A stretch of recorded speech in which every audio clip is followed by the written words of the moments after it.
Tak sa mi dobre, pracujeme s tým, čo máme.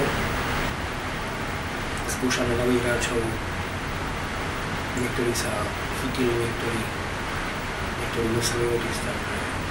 Varíme guláš z toho, čo máme. Chlapci niekedy nepočúvajú vôbec, práve preto, že sú mladí. Ale to je asi dané aj dnešnou dobou, takže ja si myslím, že my sme počúvali viac.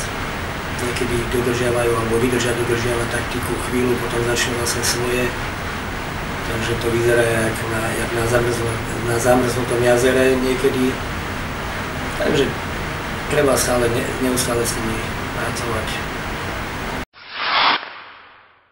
Hlavne, aby mali trpezlivosť, pretože sú tu nejakí perspektívni hráči a tí samozrejme sa musia vyhrať, hrať veľa zápasov, ťažkých zápasov. Prehry samozrejme každého ubijajú, ale pod tlakom sa